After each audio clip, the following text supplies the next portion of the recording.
Welcome to the General's Gentlemen. Ladies and gentlemen, welcome back to the RTS podcast. I am excited today. This is a little overdue, and I have three very talkative guests, and that actually has me a little nervous because, like, all three of you have been known to rant severely in these podcasts, which is what we want. Like, that's good. And I'll probably be talking not much in this podcast because we're going to be talking all about campaigns, single player stuff, and that is definitely not my forte. So, introducing the podcast members. Hello, Brian. Welcome to the podcast. Thank you. Wayward Strategy. Oops. Anyway, hello, Brandon. Hi, glad to be here again. And Darren, Total War, now known as Republic of Play. Hello and welcome. Hey, thanks for having me. Feel free to follow up on your little intro there, Brian. Oh, okay. So I'm the director of publishing at Stardock, and I work with Callum pretty closely these days, and that's me. All right, cool. Well, everyone knows who everyone here is if they have been watching ours, so let's just jump into it. So I'm going to ask the hard questions, starting with you, Darren, because you look relaxed. What is your favorite RTS campaign and why? Oh man, putting me on the spot. I would probably say I'm a bit of a fanboy for Roman era things. So I really like the Age of Empires 1, the Rome campaign where you play as Caesar, and there's six different missions, I think, where you go through like his kind of life, starting with fighting pirates, then conquering Gaul, then fighting Romans and fighting Egyptians, I think, and then I think that's actually it. But it's just really cool. One mission in particular I remember. So basically, Age of Empires 1 would be my answer. And I played it recently with the remastered edition. It was still really good, brought back some good memories. But I remember this one mission in particular where Caesar's like surrounding Elysia, which is a barbarian settlement. He builds a wall to surround or it is a walled settlement, and he's sieging it. But then another army comes up behind him, so he built a wall around it. So he's between two walls, and he's fighting on both sides. And it's Age of Empires. It's not like that reflective of how it would have went down, but it was still pretty cool to be between two walls and have to fight on both sides and move around it. I thought it was a pretty nice campaign, but it's not really connected the way most RTS campaigns are. They're kind of like single instances or whatever, but it's the first one that came to mind anyway when you asked. So why do you think that works so well? Do you think it's the historical significance?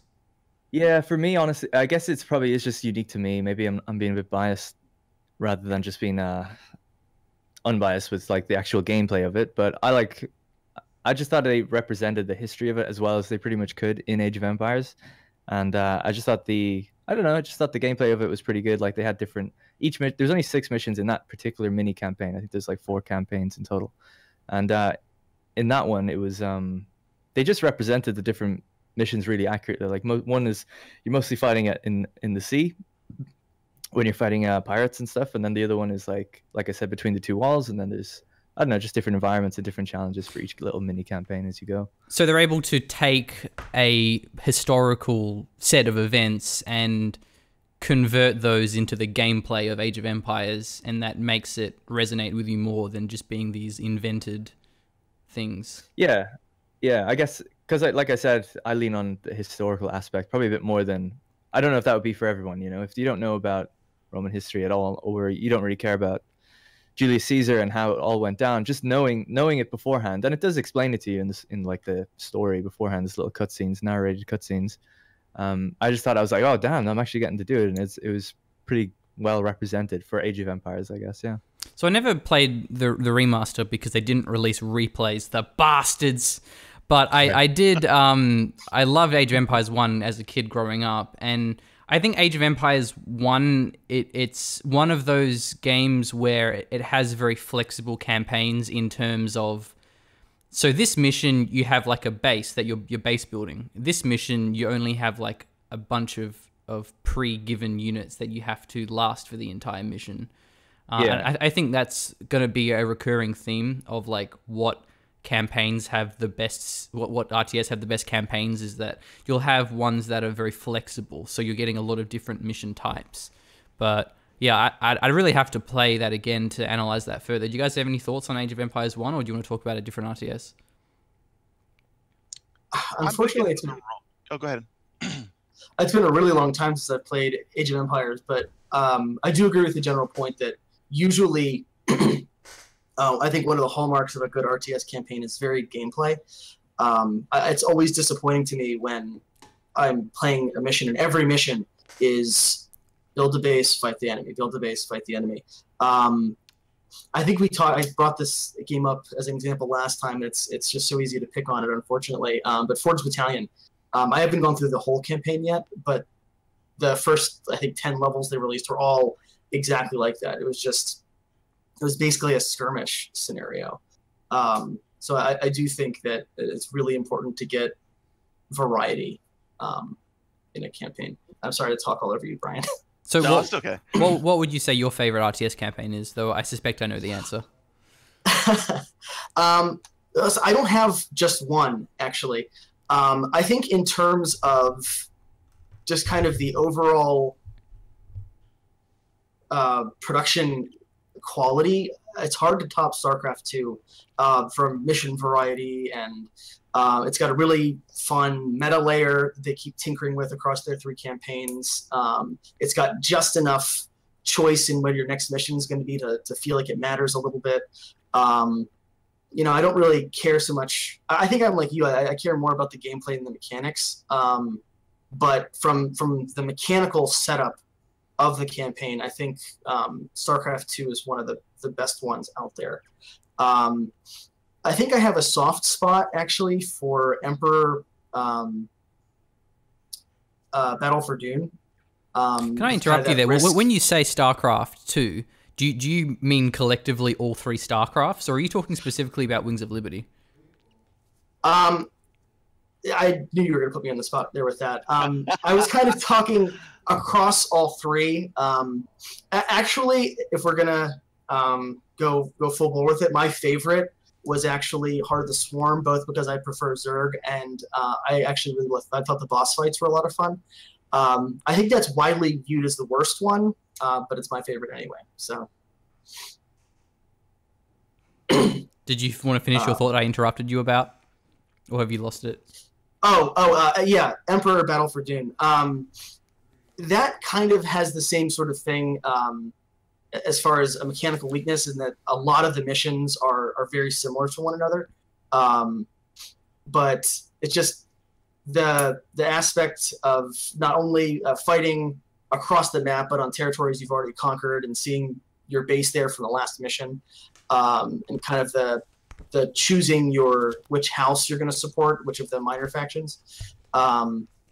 It's always been one of my favorites. I'm not sure it's one of the best, but so there might be a little bit of a nostalgia factor there. But so I want to try and get like principles that we can reproduce. So first, we've got the idea of flexible gameplay, and Age of Empires does that. With StarCraft 2, I think a lot of it is to do, I mean, still the flexible missions, but also the fact that you have lots of quirks. So, you know, every mission, there's sort of a gimmick, whether it's like lava that floats up and you have to lift off your bases. That was a good mission. Or the wall of fire mission was a good one. Yeah, so those sort of gimmicks, I think, work really well. Brian, what's your favorite single-player RTS campaign and why? You've had longer to think about it, so I expect a really good answer. Oh, you're going to be disappointed because mine is actually StarCraft 2 as well. Oh. As a developer, I think that is basically the one that you aim for and you hope to even come close to. Just in terms of, you know, dynamics and gameplay and strategic options and everything. I think it's probably the best one that's ever been made recently. For me, I actually like Total War Rome 2. It's not really a campaign per se, but I'm big into Roman history as well, so that whole genre kind of like resonates with me. I wasn't sure if that counted because it's like a turn-based campaign, if we're talking single-player campaigns, but the battles are RTS, I guess. For me, it would easily be Rome Total War, the original, and that's because of basically because the RTS battles are connected through a campaign. So every battle connects to something grander than itself.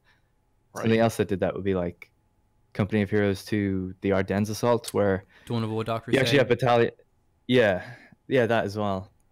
We've actually got like a higher level above the actual battles that you're feeding into, and then it like you're, you know, depending on how you do in any individual battle, it affects the next one and the next one and so on. Yeah, Yeah, Rise I'm of glad you Nations is brought- another example of that, and that gives it a lot of different options for replayability. I mean, meta campaign is like a whole different route for taking campaigns, but they can work very well, and they have done in many games. I'm glad that Ardennes Assault was brought up. I suspect maybe you suspected that's what I was going to talk about. No, I thought you were going to say Deserts of Karak. See, I like that game from a story perspective, but I don't think it's really special from a gameplay perspective. I think they managed to put a lot of gravitas in it, kind of in a traditional homeworld style. It's one of my favorite RTS campaigns. But I think that from the perspective of designing a campaign, I think Ardennes Assault and StarCraft 2 are pretty much my favorite models out there right now. I would, to answer my own question, I would jump on the bandwagon here, and I would also say StarCraft 2. I absolutely loved Wings of Liberty. I actually didn't like Heart of the Swarm much, and I've kind of been too lazy to play Legacy of the Void, though I did make a dent in that. StarCraft 2, I think, works for many reasons. I want to bring up Topher Doll's article that was published on Wayward Strategy, and I'm meaning to talk to him about this, and at some point I will. Something that works really well as a principle for RTS games, for the campaigns, is you have like some kind of meta screen that contextualizes and shows the significance between events. And so that can be something as very simple as in the Warcraft 3 campaigns. You have like that map of Lordaeron and Azeroth or whatever, and it shows where each battle is, and it shows you like you're progressing towards some milestone somewhere on the map, and then like it shows, you know, the conquered territory. Or you can have a bit more of a interactive approach, like the Hyperion in StarCraft 2 Wings of Liberty, where you have that ship that you can walk around between, and you interact with different crew members, because that really helps ground you in the game and gives you a bit more of a long-term investment, rather than just having like a bunch of individual separated missions, even if they're bound together in a story. Having some kind of visual way of joining the dots together, I think is very powerful. I believe the other part of his article was talking about the quirks, and there are many ways to achieve that. So my other favorite single player experience is actually the General's challenges in 0 Hour. And I think those work so well, not only because they all have these like gimmicks in the way that, you know, you're playing the demo general, and so he'll have lots of like demo traps and like demo bikes and all these goofy things. And then when you're versing the Air Force general, there's all these like aircraft, and it's very, very scripted in a way that like it's sort of a challenge to overcome. But then I think also part of why it works so well is just because of how fun the goofy personalities of all of the generals are. So like whenever you load into the mission, it shows like General Kwai versus General Alexander. Like it has these load screens that show you the characters of these two generals, and then throughout the entire mission, they're constantly like trash talking you with all of these stupid one-liners. And I think that is so fun, and I think there's a lot of room for that in RTS games, to have these personalities that kind of anchor you. And I've talked about this in like my accessibility article, where having some kind of anchor into the game helps immerse players, and you can do that in single player, where you have like someone who's yelling at you. So I think those are some important principles. So what are some other RTS games that you guys really liked the campaigns of? What about the vanilla Company of Heroes 2 campaign? I never played that, but I'm guessing you did, Brandon. It was pretty good. I know there was that huge controversy about how it portrayed the Russians. That completely aside, it was pretty standard, I think, for an RTS campaign. You had gosh, it's been a while since I played it. There was a little bit of mission diversity. There were some pretty memorable missions in different cities. And the way that Company of Heroes works, kind of having narrow streets to navigate down was a bit of a challenge. I think it was pretty standard. It's pretty standard for Relic to do better their second time around. Ardennes Assault was far, far better than the original campaign, but it was just a decent, solid RTS campaign, I thought. They pushed really heavily on the whole winter theme and aspects as well. Like they introduced a few mechanics that were, some of it was in the multiplayer experience, I guess, that they ended up actually removing, about like staying warm and stuff like that. But they really pushed on it hard, where you need to like stay in buildings and build campfires, like throughout the single player as well. Oh yeah, the early missions. You're right. Yeah, when you're pushing had, on the Eastern Front, yeah.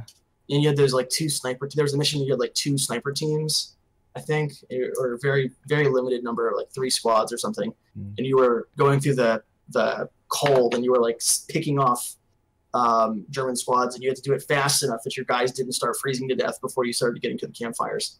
That actually was a pretty good mission. So you think that's also another example of a game that has a lot of mission variety? I think so. I think they could have done a little better, and they did in Ardennes Assault, especially with some of their kind of more subtle random elements. So you have those kind of semi-random secondary objectives and missions. I think that replayability is something I don't think we've talked about yet. And as far as that goes, those larger games with a meta map have more replayability, because you're not just doing the same thing the next time you play it. And I think that's one place where Ardennes Assault even beats out StarCraft 2, because once you've played through StarCraft 2, one of the campaigns, you're going to pick different unit abilities, different research trees in the meta level next time, but that's not as big as like the mission is different. The whole game changes if you play Ardennes Assault again. Moving a squad on the metagame, one space changes the game, even if slightly. So I think that's something we haven't really talked about yet in terms of like a philosophy or a larger, higher level. Is there different like voice lines and stuff depending on who you field?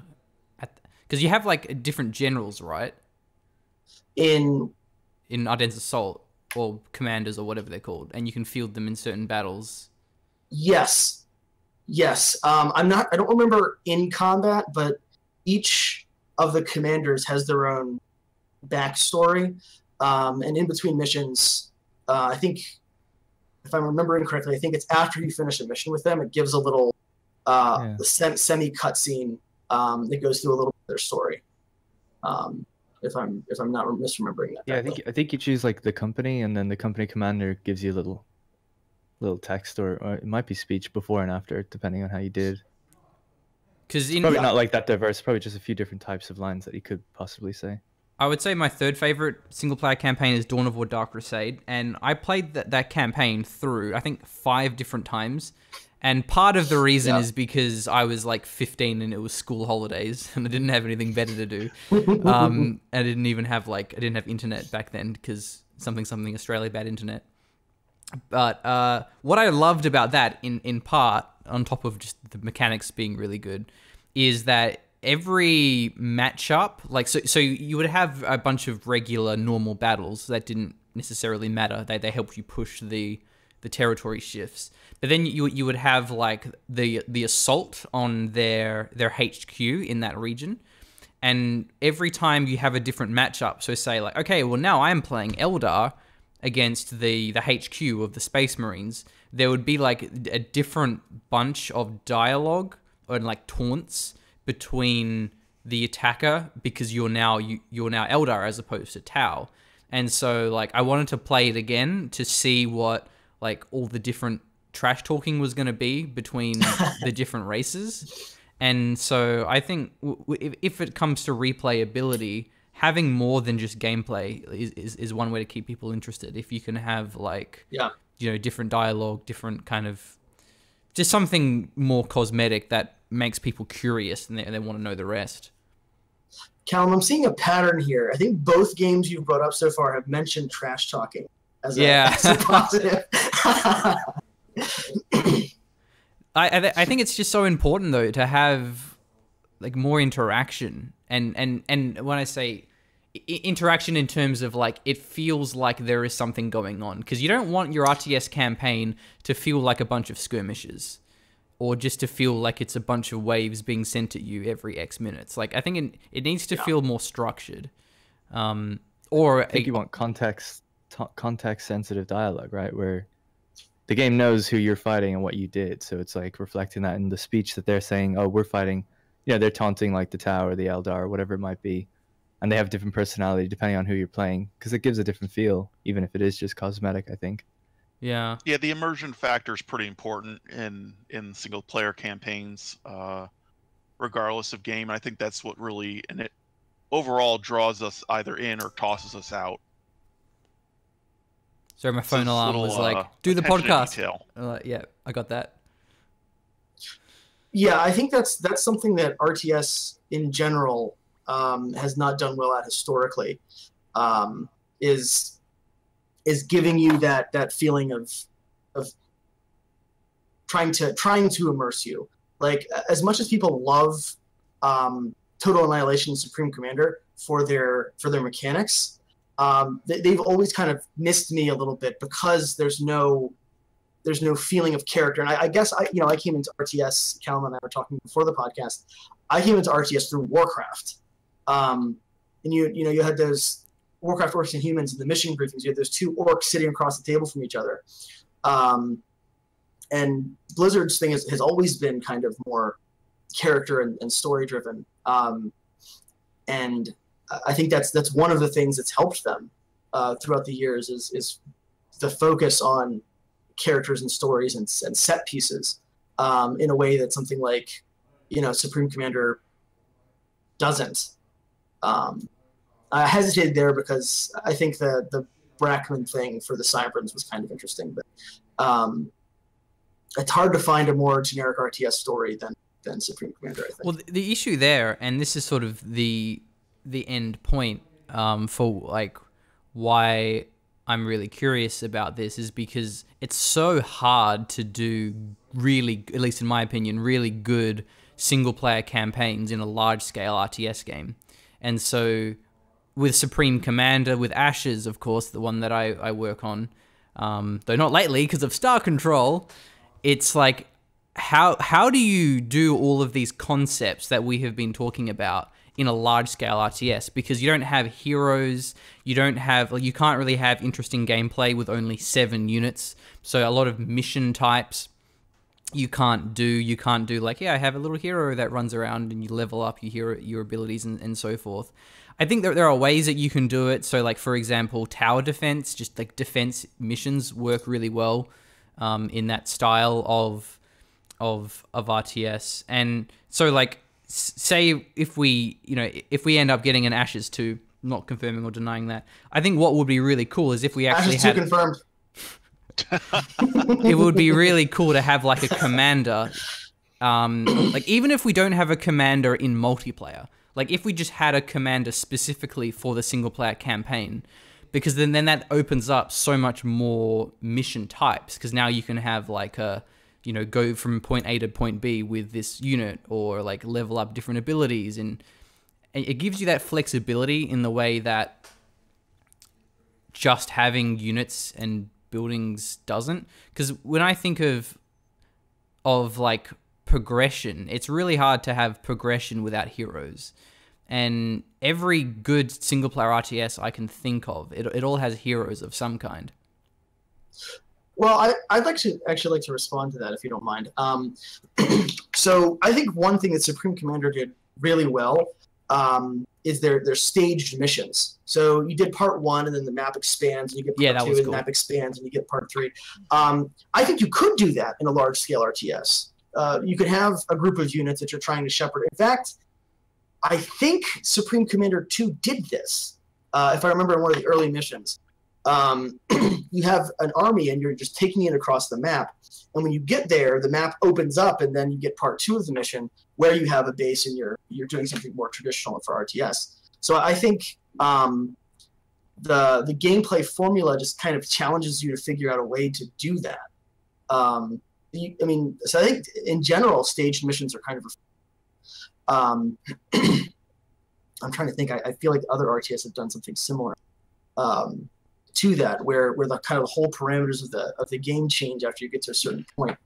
And then as far as having a character, it's kind of an antiquated way of doing it now, I think. But for both StarCraft and the Command and Conquer games, you were addressed directly in the cutscenes as, Commander or Cerebrit or what have you, and treating the player as a character, I think, has some merit to it. And your third point was about a sense of progression without a character, and I do agree for the most part, but I think kind of growing your civilization or your faction to some sort of meta level progression, like again you see in the StarCraft 2 campaign, where you've got the research trees or the unit upgrades. I think, but even that like it's hard to have unit upgrades in a large scale RTS because you're not manually clicking abilities, and even with passive stuff, it's harder to have those passives that are actually fun if it's such a bigger scale. Yeah, that is true. That is true with a very large scale game like Ashes or Supreme Commander, turning things on and off. We saw how well that worked with Planetary Annihilation. Mm-hmm. That campaign could get rough if you didn't get the unlock certain techs early enough. I had some playthroughs that I just stopped like 4 or 5 planets in because I couldn't do anything. And then you get frustrated as a player and you just say, screw it. Yeah. Yeah, I think what they could have done better is give players bonuses to unlock, instead of just like, oh, you can't build bots, or oh, you can't build air units for the first couple planets until you unlock by accident.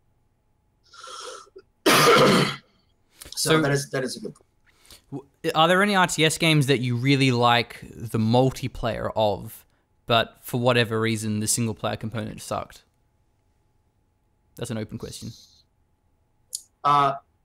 Again, I hate to come back to it again because I think it's an easy example, but Supreme Commander, like the campaign was completely forgettable to me besides the expanding missions, but that was the first game I really did like multiplayer in. I think I started following the little one and the big one because they were doing that, and then eventually the little one moved to TLO, to StarCraft. But yeah, I was really invested in Supreme Commander multiplayer, but the single player I find completely forgettable. So, Brian, Darren, I don't really play multiplayer, so that's not a good question for me. Shame. I know what I'm bad at.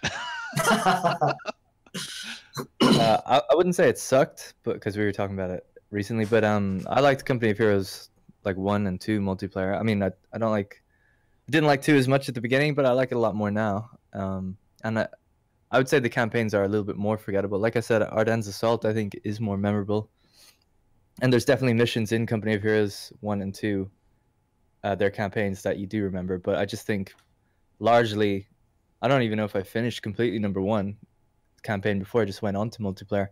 2, I think I did finish it, but never replayed it, never went back to it, and I can't really remember too much of it, so it can't have been that good in my head anyway.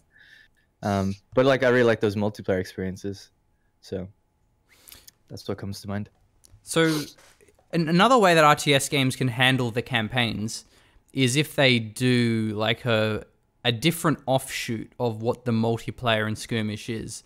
So the best example I can think of is Dawn of War 2. The single player component of that game was a whole different thing. It was way more RPG focused. You had like 4 different heroes and they had their own abilities, and they resembled a unit class like a tactical marine, assault marines, and I believe they had like a little retinue of dudes that you would reinforce. But effectively it was a 4-man RPG, and you would give them war gear and upgrades and so forth. Do you think that is again, this is an open question to all of you. What do you think about that route of having a very different style of campaign, more tailored around what works in single player, or do you think RTS games should stick more to trying to mirror the mechanics of multiplayer or skirmish? I don't want to jump in all over everybody again, but I think that's actually, I think if we're talking about principles, that was the first game. Dawn of War 2's campaign was the first game that really made me believe that what is good in RTS single player and what is good in RTS multiplayer are very, very different and possibly irreconcilable. StarCraft 2 is the same way. A lot of the things that we love so much about the campaign wouldn't work in multiplayer. The closest they get is the co-op, where there's some overlap with some of the campaign stuff. The failure of Age of Empires Online, I think, is another great example. They took that single-player, RPG style progression where you're slotting items into units, and they popped that into multiplayer, and it was terrible at first. It was horrible, and then they switched it around later with Age of Empires Online, so it was just cosmetic. But I remember playing Age Online in the early multiplayer. I didn't have the full tech tree online. You fight someone with a castle, and you're like, what do I do? You could win, but you really, really had to outplay them at that point in almost every way, because they're building like elephants, and you're like, I've got archers and spearmen. So I think it would be very interesting to see an RTS succeed with a multiplayer that looked like which you've seen a good campaign, but I don't think we've seen that yet in a big budget title. Yeah, I think what we were saying. Sorry, go ahead. Oh no, that was my only point. Is like pulling that off seems impossible, because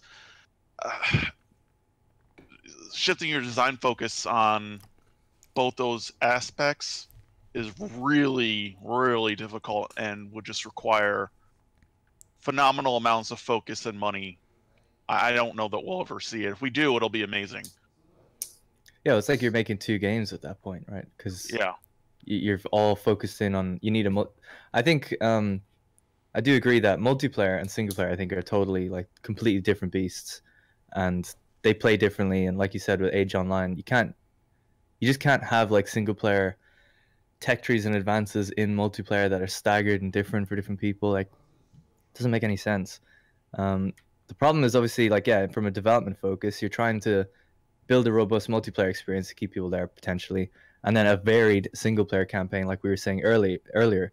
If you want a good single player campaign, typically it needs to be kind of varied from mission to mission, but multiplayer needs to be something people can learn and isn't like that varied in terms of like the objective. At least you want varied and deep gameplay within it, but I think the objective and the general mode, I always lean to having like just one or two good modes, not like multiple and loads of different ones. That's what I would prefer.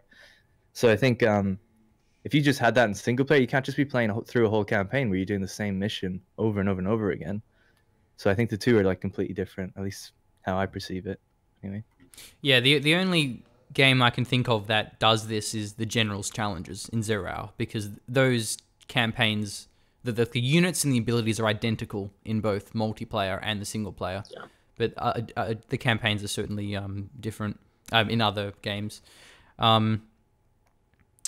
So this is something that's kind of come up with Ashes, is that like the orbital abilities I think are really fun in single player, but in multiplayer they can be really frustrating. And I think that's sort of an example of like anytime you have like an undodgeable ability that you just like click here and stuff die. That is fun in single player if you click there and stuff dies. But in multiplayer, that's frustrating. In multiplayer, it needs to be telegraphed. It needs to have some kind of a warning. And so, a pretty over-the-top example is like the nuke in StarCraft 2, but like that works well.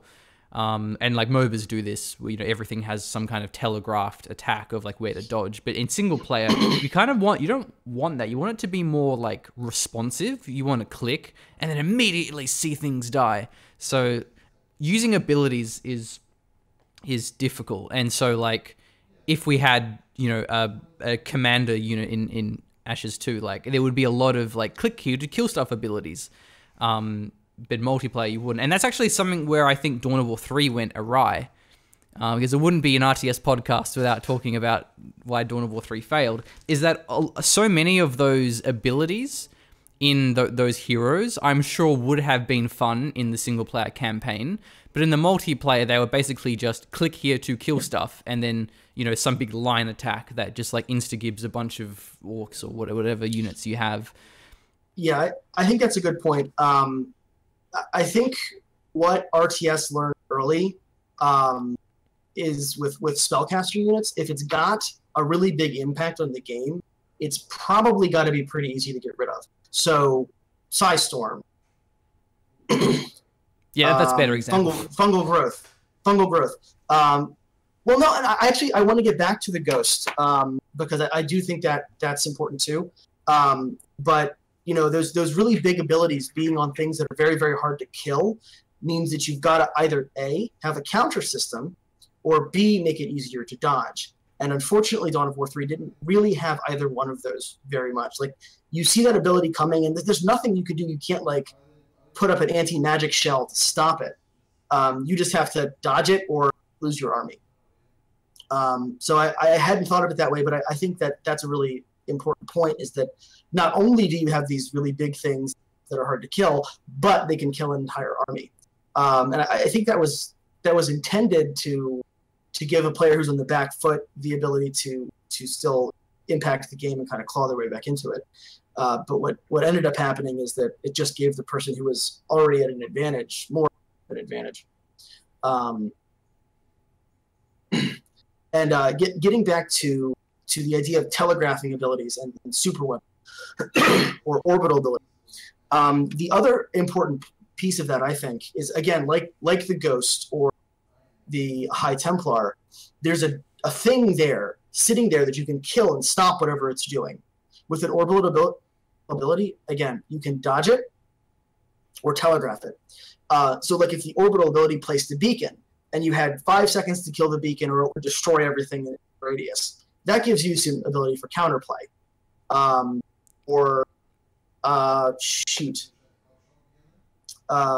Like if there was a satellite dish floating around, and you could kill that satellite dish. And actually, I think Supreme Commander 2, this is the podcast where we say good things about Supreme Commander 2, apparently. It had a unit that the super weapon shot up a little flying unit. It would fly around and could only do its super weapon attack under. So you could kill that, and it would have to build. So that I think is what super weapons in RTS tend to lack, is either something that can counter it, like the Paladin's bubble in World of Warcraft, or an actual element of counterplay of some sort. I think that's far too often RTS that have super weapon just make it this thing that you point and everything dies, and there's no way to stop it. There's no way to interrupt it. There's no way to get out of the way. I think people really love super weapons in like comp stomping, like, you know, scud storms, nukes, and stuff. Oh yeah, no doubt, and in single player, and I was actually going to bring up Halo Wars 2 as another example, where in single player it's a lot of fun to have access to all those super high impact abilities, but in multiplayer you lose your entire army to one. So would you say that this is kid friendly? that you want to sort of give people a power trip? Like, that's part of a single player campaign. They should feel like really badass and powerful. I think so, but at the other hand, I think that RTS, and maybe this is just my personal crackpot, RTS single player really kind of enforce that you should never lose. You can't lose. If things are going badly, start over. I really want to see more games like Ardennes Assault where losing is an outcome. Where, like, you can lose a mission, you can lose a couple missions, and still turn around and win at the end. Unfortunately, losing really sucks. It feels really bad when you lose. And most games, I think, try to keep players away from that feeling as much as possible. So again, you know, crackpot theory. But I really, really want to see, I'm going to do it, Dark Souls of RTS, where losing is something that you've got to practice to win, or you feel like the sense of accomplishment when you finally win. And I think a lot of RTS steer really, really far away from that because losing sucks, and it's really non-trivial to make that feel acceptable to somebody.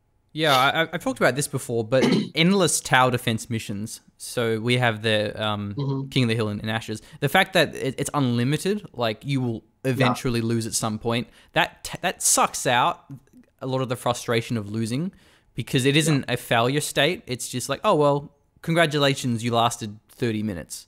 And so that's like one option for making losing fun, is that you make winning impossible.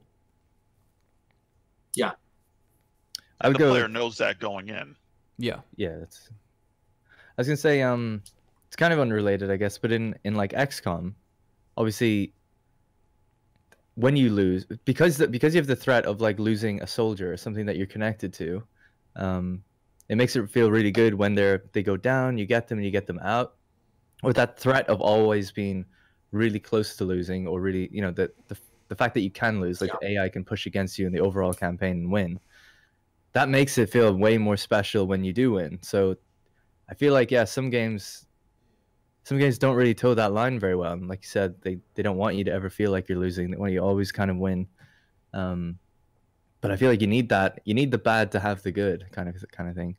Yeah. And I think when you have a through line campaign, then you allow the player to be able to like lose and then like come back, like in an Ardennes assault or in a total war. Like you have a few losses here and there, but overall you're still winning maybe, and that gives more context to the wins that you have. If you're winning all the time in a campaign, like in Age of Empires or something, it's just every single player mission. You have to beat it to get to the next one, no matter what. It's like you don't lose. You just can't lose. Like, to beat the campaign, you've won every single battle, no matter what. So I don't know. Yeah, I think if they are doing Age of Empires 4, but it'd be cool if you did have some sort of like, well, you can lose, but you can still progress on, and maybe there's like an Iron Man mode to encourage people not to just reload, and like to have people go through it and lose a bit of progression and gain it back, and have those highs and lows, because I think that makes the highs way higher when you have the lows. Yeah, certainly. We agree with that as sort of hardcore players, but I think the concern is a lot of casuals, air quotes. You got to be careful of those. When I worked at Creative Assembly, there was interesting statistics to say that like pretty much like 99% of people, I think, when they lose, they just reload and they fight it again, and they'll finish their campaign with no losses, even though they've clearly lost at some point somewhere. No one's 100%ing everything, but they just reload. And that's the way most people play. But I don't know.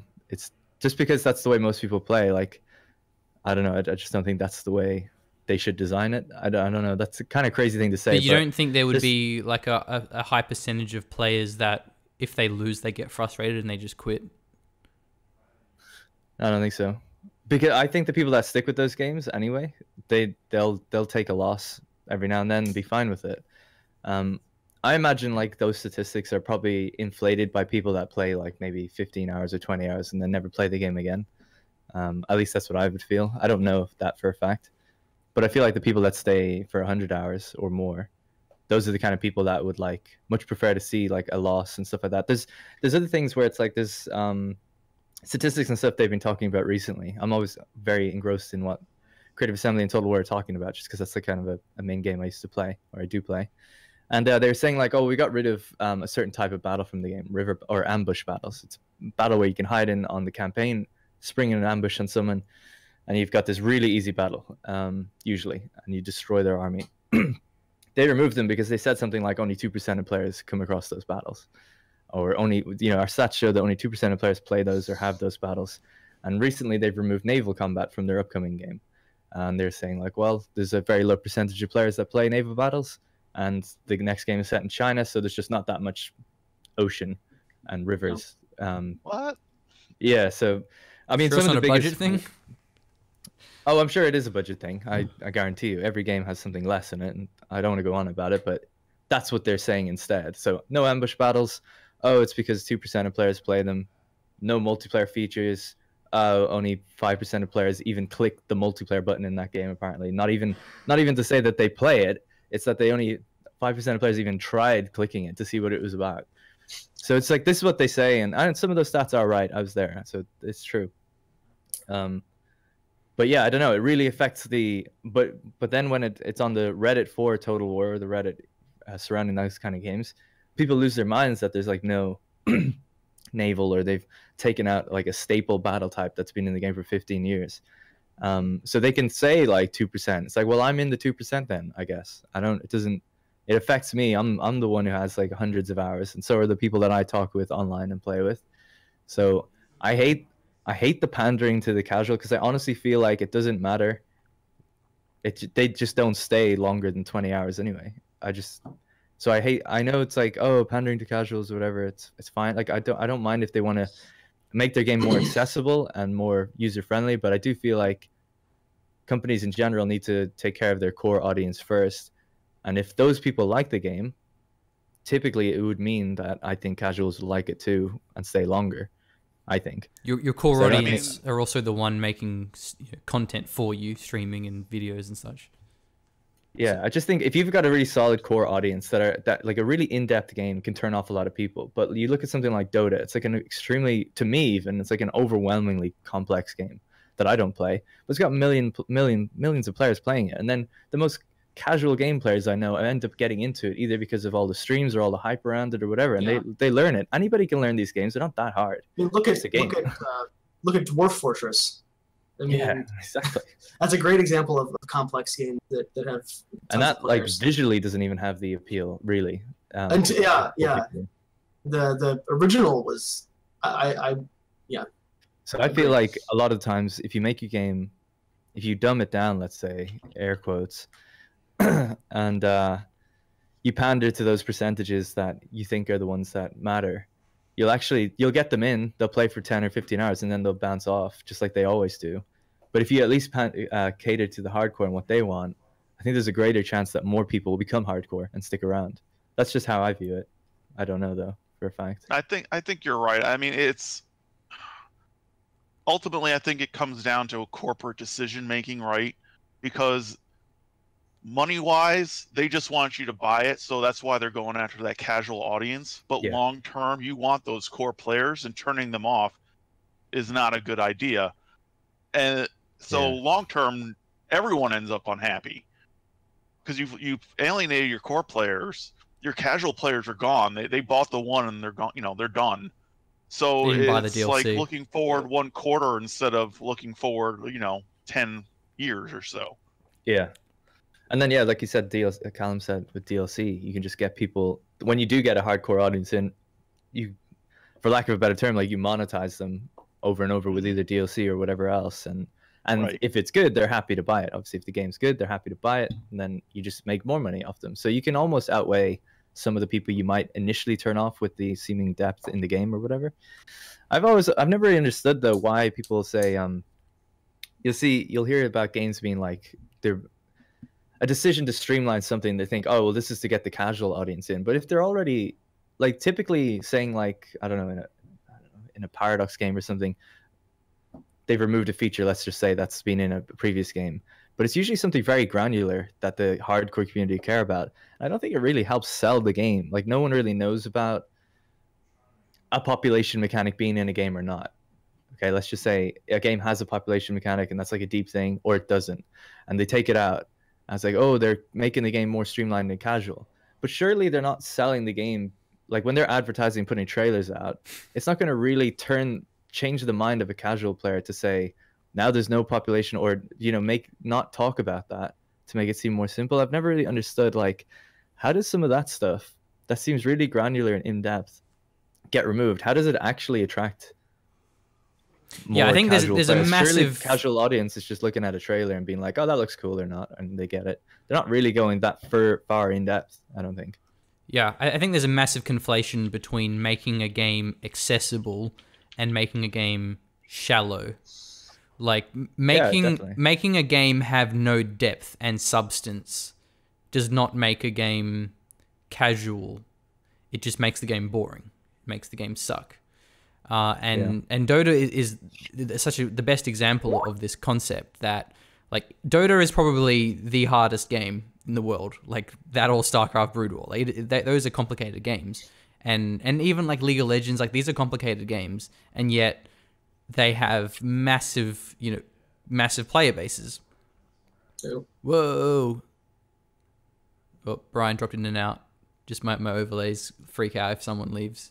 You there, Brian? Okay.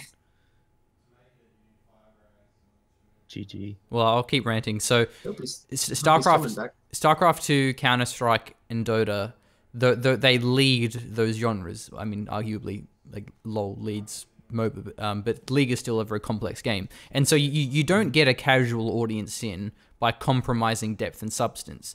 You get a casual audience in by working on accessibility, which is something that I've written about in a separate article and have talked about. In fact, with Mr. Brandon Castile himself. It's a good article. Thank you. Hello? Discord is telling me. Are your overlays screwed now? They are. Is everything I can maybe do like an emergency triage to salvage this. I do actually have a 3-player overlay. It's just a matter of like, then I have to reshuffle everything. Yeah. We could try recalling. I'll recall, see if he can join. Okay.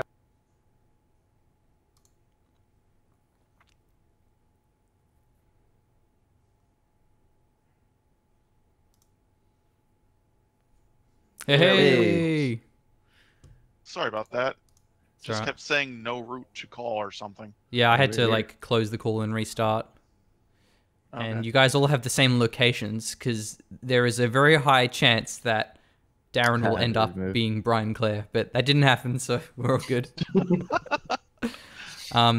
Yeah, so accessibility and making a game complicated and in depth are not competing virtues. Those are very different things. Yeah. I think when it comes to like difficulty in campaign, something that you can do is like while trying to appease the hardcore players, but while not turning off casuals.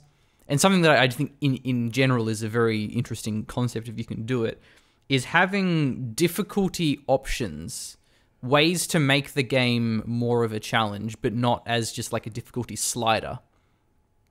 So like skulls, like in I mean, Halo, not necessarily, because those are like challenges. So I'll give you an example, and this is actually from a tower defense game. I've been playing a bit of tower defense games lately, and I don't even remember what this game is called because I've just been playing a few of them, and they all have such generic names, like Kingdom Defense, Defense Grid. It's all like, yeah. can't tell the difference. Yeah, not to interrupt, I've been playing one called Realm Defense.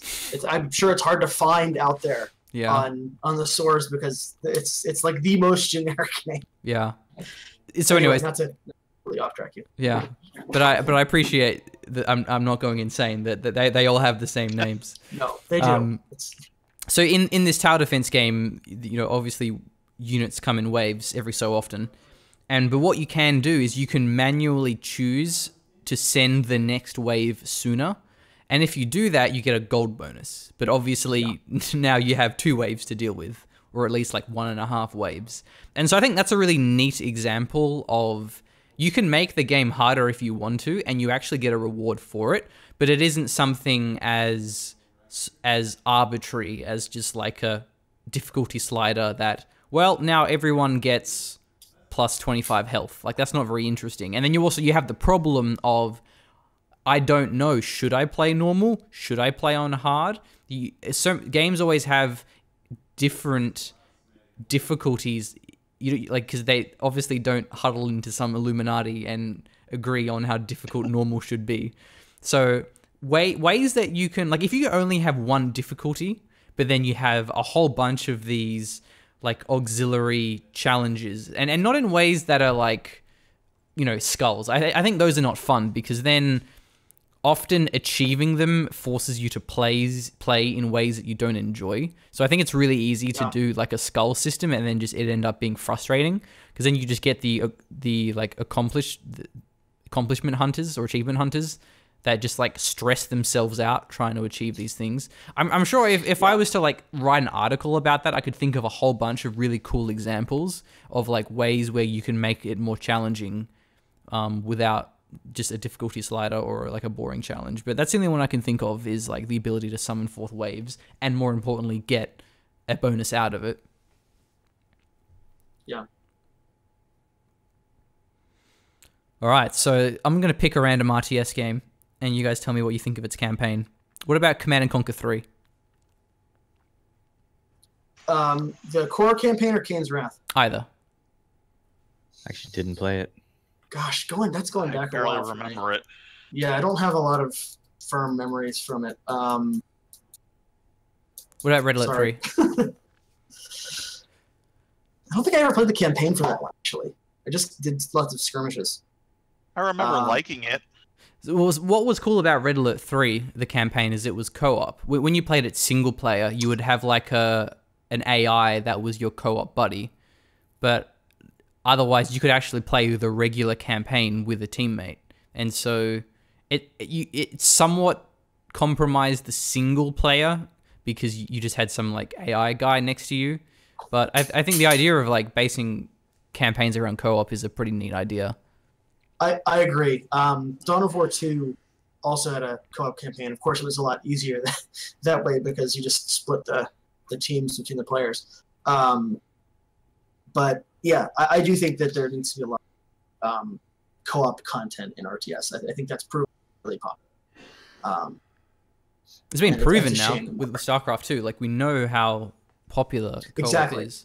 And exactly. I think you could argue that's for other reasons too, but certainly the co-op aspect is part of it. Well, and then the Theater of War also. I don't know how popular that ended up being for Company of Heroes 2, but I appreciated it. They did a lot of DLC for Theater of War when it launched, and then they just stopped. So it mustn't have been too popular because, like, once they did Western Front Armies, there wasn't any Theater of War DLC. Can you remind me what that was? I played a lot of Company of Heroes too, but I can't remember what Theater of War is.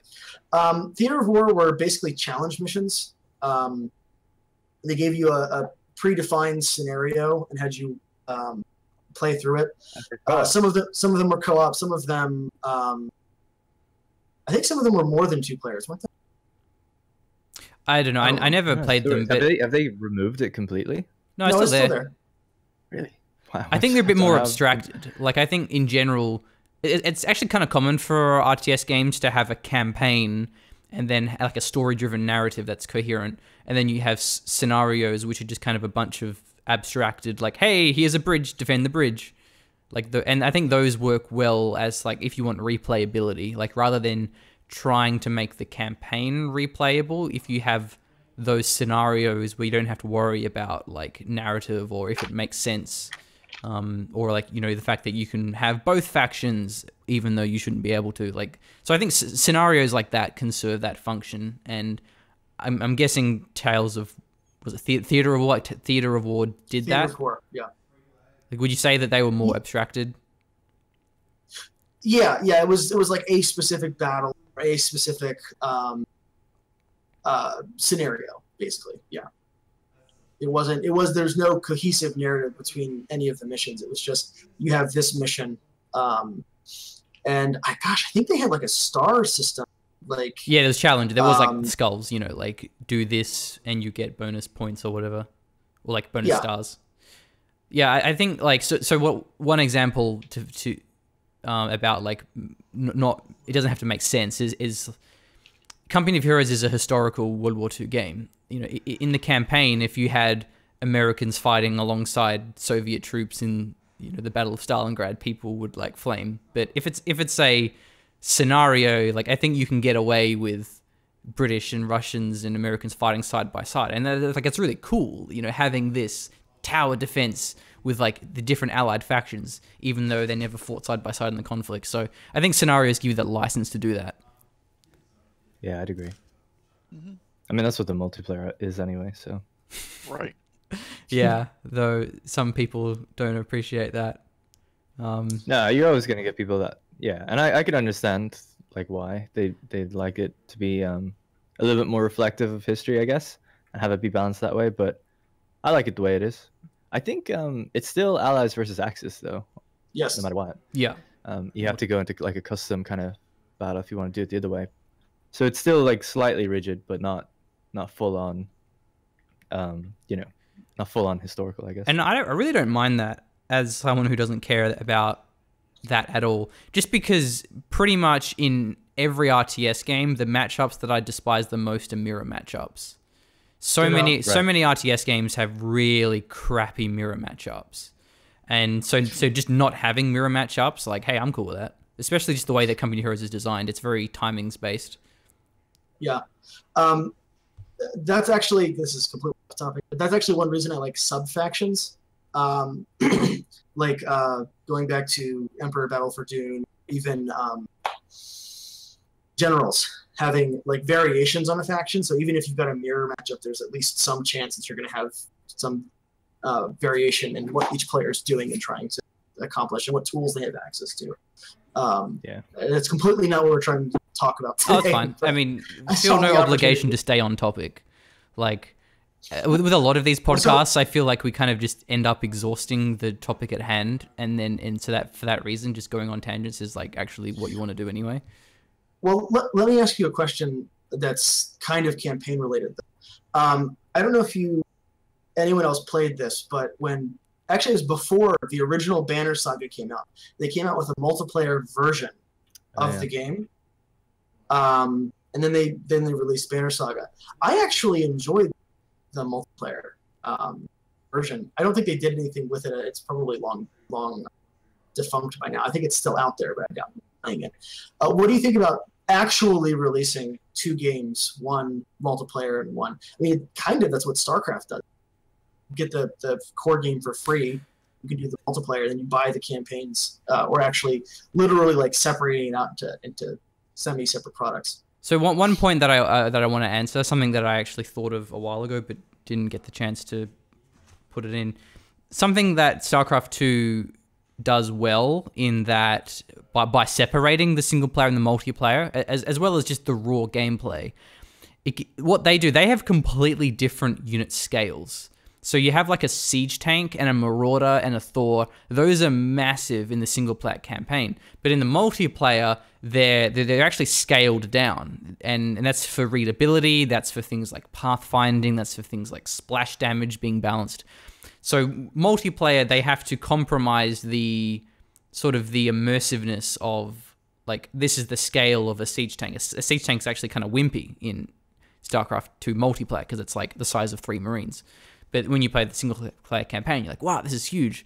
So if nothing else, separating the games, it actually gives you the license to have more creative art direction in how you want to model the units, in how the sound effects can be and whatnot. But as for separating them, I mean, I think you have to be careful that you have some way of bridging the gap between single-player and multiplayer, and that's where games like Dawn of War 2 in particular really failed, because Dawn of War 2 multiplayer is so brutal. Because Company of Heroes is already a brutal game, but then Dawn of War 2 in particular, because of the way that the melee damage on retreat works, it's like melee combat in that game is hyper lethal. So you would have these people that play this entirely different RTS game, this RPG thing, and then they jump into multiplayer and just get creamed. So I don't really know how to answer that question, but I think certainly you need to have maybe like an introductory multiplayer mode that isn't just a skirmish, which is boring. Yeah. Again, StarCraft did a great job with that, I thought. Do you remember those challenges they made? Like build a base in 5 minutes or whatever. Or defend against waves with the Protoss units. I thought those were really good. Actually, they taught you sort of like things you would need to know in multiplayer. Like here's how to be efficient with building. Here's how to be efficient with your units. StarCraft 2 also had the advantage of everyone watching streams and everyone watching casts. So even if people never played multiplayer, they actually knew what multiplayer was and how it worked because they had seen all these games. But most games don't have player base that actively watch streams because they just don't have the streams or any at significant volume and size. Yeah. I think if you are going to do a really different game, I think you need to commit to it. Like, I think kind of half-assing it of like, oh, it's like slightly different, then it's kind of what's the point? Like, I think if you're going to do that, go all out in the way that Dawn of War 2 did, in the way that StarCraft Wings of Liberty did. Whereas I would imagine a game would try and do that, and it would end up just having the downside of like, oh yeah, everything is different, but then it doesn't have the benefit. So here's an example. And so Blake, my housemate slash YouTube partner, he streamed the Ardennes Assault campaign, and I was watching him, not all of it because he streamed for like 8 hours in a row. But one of the things that I was watching him, and he'll appreciate that I'm shouting him out here because this is the source of much frustration. He played a lot of multiplayer and a lot of casting, so he knew Company of Heroes too. It's like, oh, I know this game. I'll play the single player campaign. And so one mechanic that you do in Company of Heroes is if your opponent builds S mines, those are the German minefields, the anti-personnel mines. Those are like area deny, so they don't like ambush you because you see them, because there's flags that telegraph where those mines are. So they're not a surprise in the way that other mines are, but they're an area deny. And so they're only anti-personnel. So if you see those flags, like, oh, this is an S-mine patch, you can just crush those with tanks, because the anti-personnel mines have no penetration. So you just clear them for free with a vehicle. So he was playing Ardennes Assault. He saw a bunch of mine flags and he was like, oh, cool, S-mines. I'll clear them with my tank. He then sent his tank to clear the S-mine patch, and boom, his tank blew up. And he's like, what the fuck? What? These S-mines blew up my tank.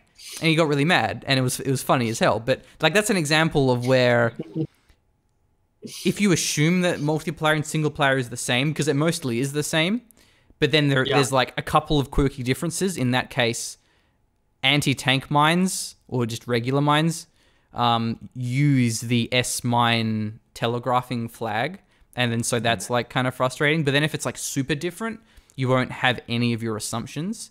I mean, I guess StarCraft 2, all the core units are the same with all the same values and stuff, or at least for the time, because you know, every time they did a balance patch, they didn't change the campaign.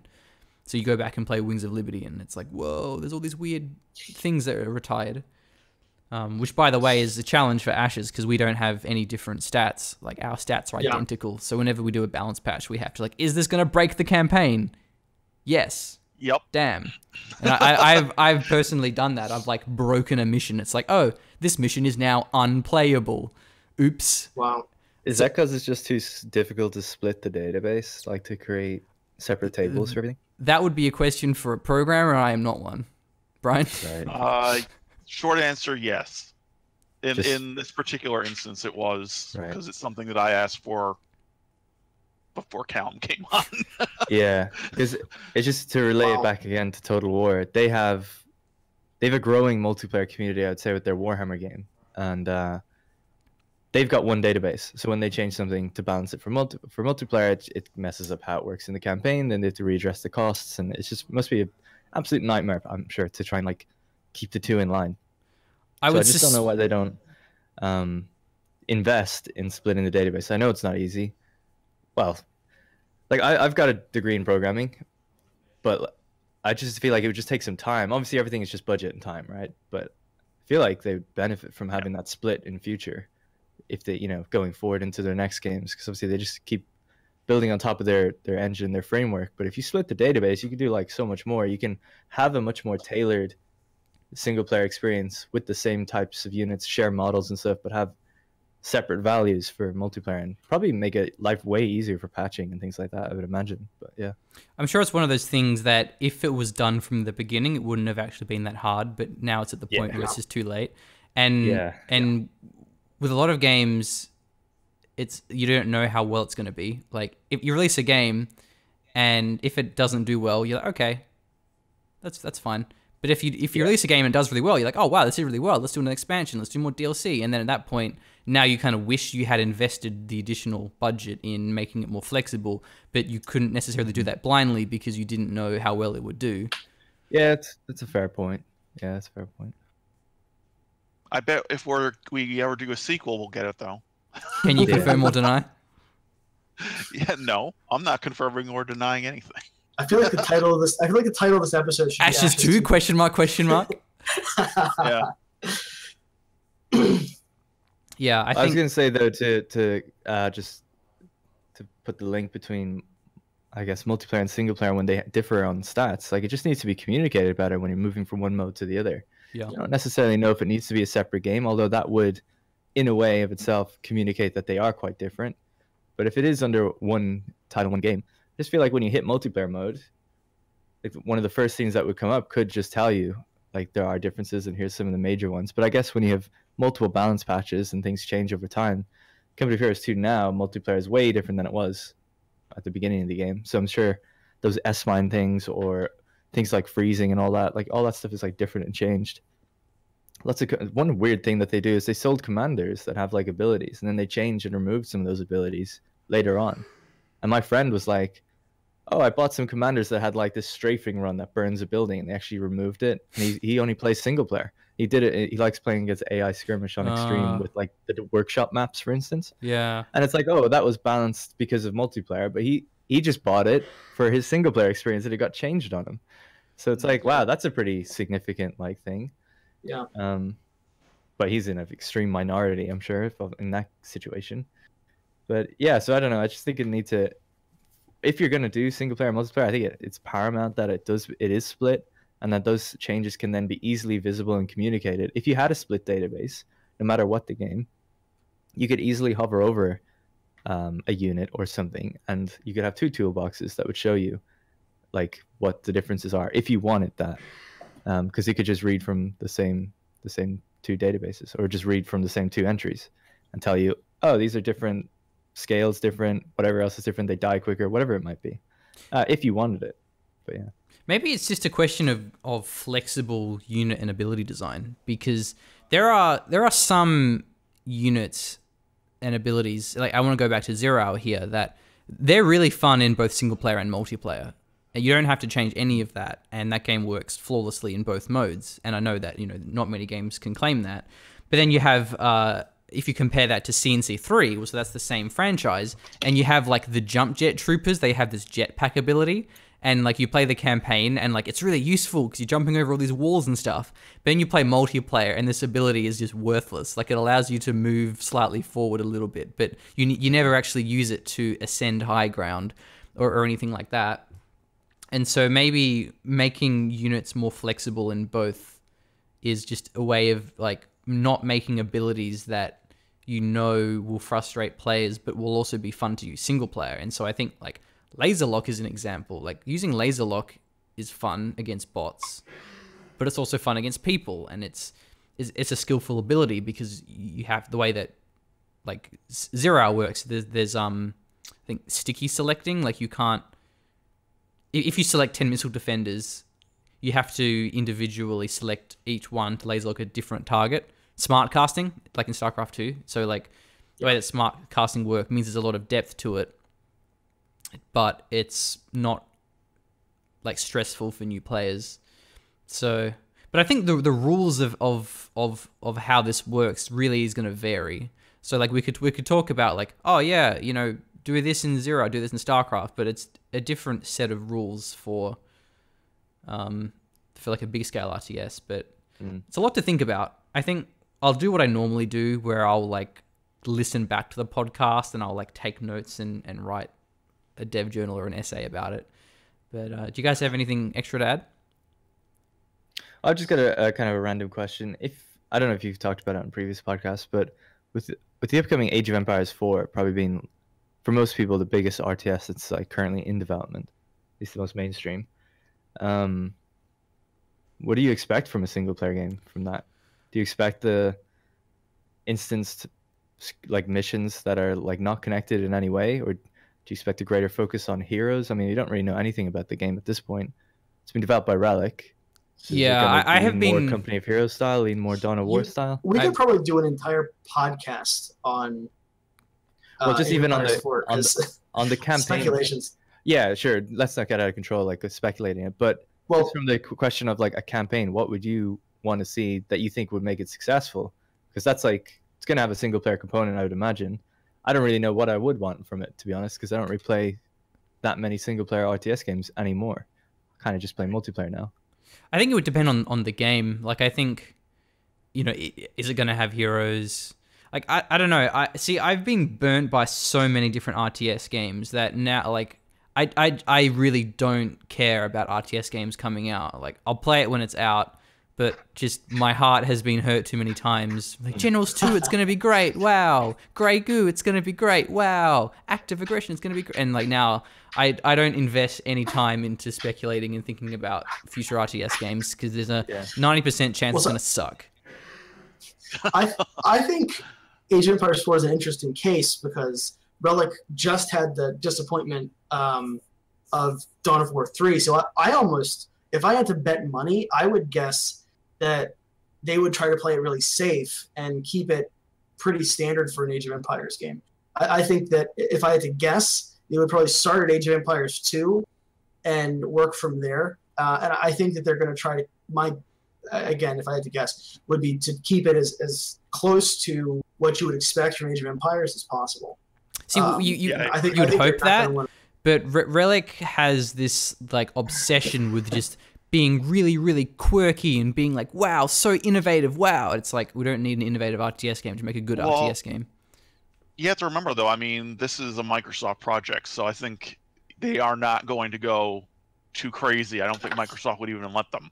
Yeah, that's another thing, because Microsoft also had a big Age of Empires letdown with Age of Empires Online. Yeah. And Age of Empires 2 HD and Age of Empires Definitive Edition have been super popular. So I think on both ends you're going to see some pressure or feeling like sticking with the format is going to be. It's an interesting case because it's a Sega-owned studio that Microsoft are basically just hiring out to make their game, and they did that with Creative Assembly, which are also a Sega-owned studio, to make Halo Wars 2. Yeah.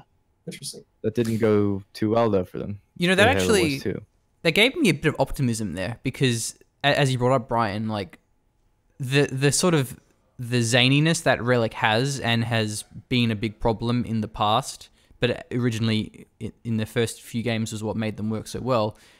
Having that sort of creativity dialed down and kept in check by Microsoft could actually end up striking a good balance. Like, because you do kind of want an RTS to innovate like a little bit, just not going ridiculous with, you know, Dow 3 and like, hey, Necrons don't have any requisition because asymmetric design.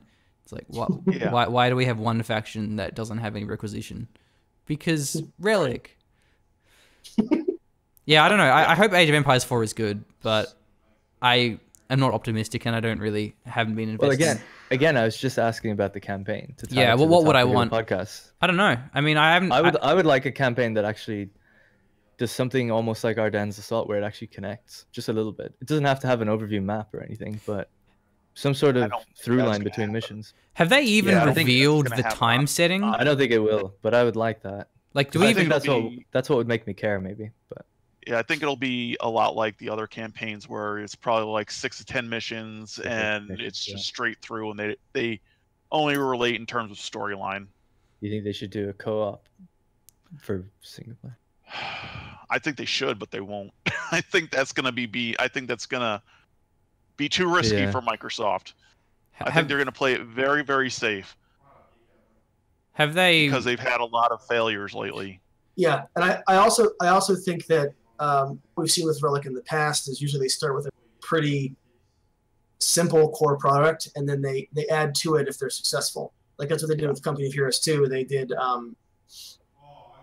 they released just the core product and they did the Theater of War packs and then Ardennes Assault and the other factions. I think that's what they're going to do here. I think that's pretty much Relic's model, honestly. So have they released or announced what time setting it is? Because I remember seeing some video that was really vague. Like, is it medieval? They have their video is basically just like the progress of Age of Empires 1, 2, and 3 so far. Like it starts Spartans, Greeks, Romans, then you see some medieval knights, then you see some pike and shot era troops and conquistadors landing in America and all that stuff. So that's just basically saying Age of Empires 1, 2, and 3, and we're doing 4. So I don't know if it's a reference that they'll all be in the game, or if they're saying they're going to do what's next, which would mean it'd be like Victorian era, maybe. Company or of Heroes 3. Yeah, World War One or two. That would be funny. So, You yeah, advance I from don't know. 1939 to 1945. Basically. When is it being released? You know, have they announced the date or I don't release think it? so. I don't 'Cause think there's anything other than that trailer. It is a little concerning that it's been so vague and so hidden. Like, why not show us? And if it's like, oh, we're releasing it 2019, it's like, and you haven't shown us anything. That's a The little... trailer came out 1 year ago. 1 year ago and 2 weeks today. So Well, what I was... there hasn't been anything since then. Yeah, it is a little bit No troubling. release isn't it? date, no release window, no footage. Nothing, When they no announced Age of Empires 4, though, wasn't that when they also announced the remastered of everything else?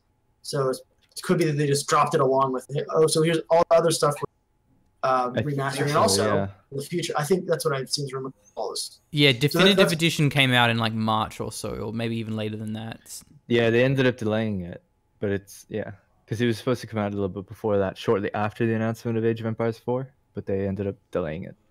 Because I think the setting would affect the ability to do like a meta campaign. Like, I think if they're going to do a Age of Empires 2 sequel, which is like what they should probably just do, is just like, hey guys, we heard you really like Age of Empires 2, so we made Age of Empires 2, but again, is like if it was like medieval and then you sort of had all these like, you know, medieval feuds as like a meta map. So it was like Europe, and you're like, okay, I play as the Franks, I play as the Celts, and you sort of have that European, you know, Dark Crusade style map. I mean, and that's sort of, I think doing a meta map like that is a good way of doing RTS campaigns without having heroes. And Dark Crusade did both, but Rise of Nations didn't have any heroes. And that campaign was awesome. Like the way that campaign works. I was gonna say, I personally hate heroes in RTS games. I know you were saying good things about them earlier. Or you guys were. Even campaigns. I don't like that. Yeah, even campaign. I don't like it. Yeah, I know you're saying it for progression. It's good and stuff, but I don't like focusing on one unit. I prefer focusing on lots. And I hate always retreading back to this one guy. Let's upgrade him, and he needs to be there all the time to do the thing. I don't like that. I think it's a hard balance, and it's easy to screw up. So I think it's, yeah, you're right. There's certainly concerns with like over-emphasizing the hero, for example. But yeah, the Rise of Nations campaign was cool because not only did you have like a more of a free, open conquer the world, but then you also had like, okay, conquer the known world as Alexander the Great, or like the Cold War, or these other time periods that were a bit more scripted, but still they had that free game. So yeah, I doubt we'll see that, but I think it is an option. If they really don't want to go heroes, then maybe that'll work. Age. I would love to see them do that. I think that would be great.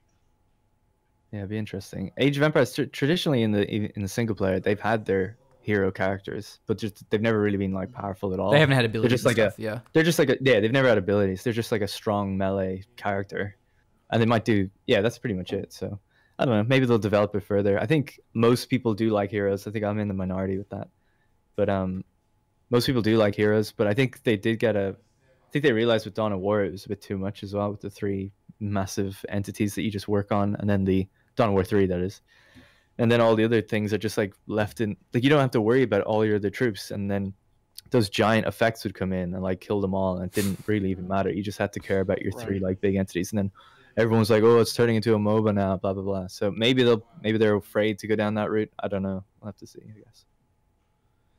Yeah. Well, I think that's a good place to end it. It's been almost an hour and a half. So I think we've covered some important ground, and I feel like I need to just go out and play more campaigns and just like take notes. But yeah, that was fun. I really want to play Supreme Commander. I've never played it. And You've never played Supreme Commander? I have it. I have it, and so it's like good. Overwhelmingly positive on Steam. And it's so good. I have Supreme Commander 2 Forged Alliance, I think. That's the expansion. Yeah, Forged Alliance. That's like higher rated on Steam, so I was thinking maybe I should play that. So I just never played it, yeah. So the Forged Alliance campaign I don't think is very good. The original Supreme Commander campaign I think is better. have to give It it a has go. like all these cool cutscenes and stuff. Forge Alliance really didn't, but the multiplayer Forge Alliance was a lot better. I think with Yeah. the thing is though with Subcom is the reason why the game is so good is because of those like zany hour-long plus multiplayer games. So it's kind of hard to get to the place where you're like, oh, this is why this game is fucking awesome. And until you get to that place, you may be like, I don't really see what the big deal is. But Yeah, I never got to that place. I don't see the appeal, honestly. Oh, really? Wow. Did you No, read my I 4,000 word essay called "Why Supreme Commander is a Masterpiece," which I posted as an Ashes No. Dev Journal? You should read that then, No, damn it! I Oh, I gotta go, guys. All right, see you, Brandon. All right. All right. See All ya. right, good timing. Bye. Actually, I'll link you that. My overlays. I'll link you that, Darren. It is a really good game though. Like, and it's a very pretty game, even though it's 10 years old. Like, it's the effects are gorgeous. The Yeah, sound it effects looks- are it really good. looks I also wrote decent. another essay about the art design. Like, its art design is so elegant. Basically, it had like the biggest budget of any RTS other than StarCraft 2, I believe. Maybe there's I maybe wanna Combat look Heroes 1. into Why there's no? Is there Supreme Commander 3? Did they No. do that? No. Supreme Commander 2 Yeah. kind of bombed and I think got sold off Really? to... Yeah, Supreme Wow. Commander 2 was it was like this casualified console style. It was kind of sad. It wasn't necessarily a bad game. It's just it wasn't a good sequel at all. That That's a shame. IP got I think is owned by Square now, and I don't think they're ever going to do anything more with it. Yeah. All right, well, Alrighty, well, I'll play yeah, it. cool. Thanks, Brian. Thanks, Darren. It's been Yep. fun. I'll catch you guys later. And Take it follow easy. these guys on Twitter. I have the handles up on screen.